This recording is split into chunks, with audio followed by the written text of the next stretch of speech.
আজ দুপুরে বানিয়েছিলাম একটা ভীষণ ভিন্ন স্বাদের একটা ইয়ামিয়েস্ট ফিশ কারি রেসিপি, যেটা দিয়ে কর্তামশাই এক থালা ভাত আঙুল চেটেপুটে খেয়ে নিল। তো চলো তোমাদের সাথেও আজকে শেয়ার করে দিই এই ইয়ামি ফিশ কারি রেসিপিটা। প্রথমেই মাছগুলোকে ভালো করে ধুয়ে নুন হলুদ মাখিয়ে সাইডে রেখে দেবে। একটা প্যানে তেল গরম করে সেখানে মাছগুলোকে ভাজার জন্য দিয়ে দিলাম। এবার পেঁয়াজ কিছুটা আমি কুচিয়ে নেব, দুটো মতন বারিস্তা ভাজার জন্যে। অ্যান্ড দুটো মতন পেঁয়াজ আমি গ্রেট করে নেব ফাইনালি, যাতে ওটাতে গ্রেভিটা একটু ভালো হয়।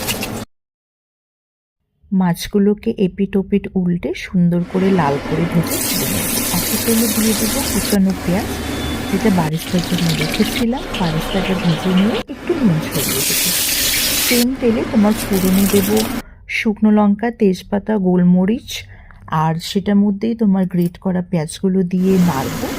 নেড়ে চেড়ে তোমার মশলাগুলো অ্যাড করবো। হলো জিরে গুঁড়ো, ধনে গুঁড়ো, তার সাথে তোমার লঙ্কা হলুদ তো থাকবেই। নেড়ে চেড়ে তারপরে তোমার টক দই অ্যাড করব।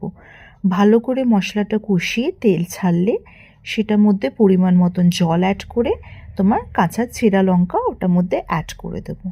টকবক করে জলটা ফুটলে একদম মাস্ট স্টেপ যেটা হচ্ছে সেটা হচ্ছে সর্ষে পোস্ত বাটা। সর্ষে পোস্ত বাটা ভালো করে ফুটে উঠলে সেটার মধ্যে মাছগুলোকে এক এক করে অ্যাড করে ওগুলোকে কিছুক্ষণ ফোটাবো। ফোটানোর পর ফাইনাল স্টেপ হলো গরম মশলা ছড়িয়ে বারিস্তা অ্যাড করে ধনেপাতা ছড়িয়ে ওটাকে ফ্লেমটা অফ করে ঢেকে রাখবো যতক্ষণ না পরিবেশন করছি। রেসিপিটা ট্রাই করে জানিও যে তোমাদের কেমন লাগলো। আর এরকম আরও নিত্য নতুন রেসিপি পাওয়ার জন্যে আমাদের চ্যানেল রশ্মি জায়কাকে ফলো করে রেখো। শীতে সবাই সুস্থ থেকো, সাবধানে থেকো।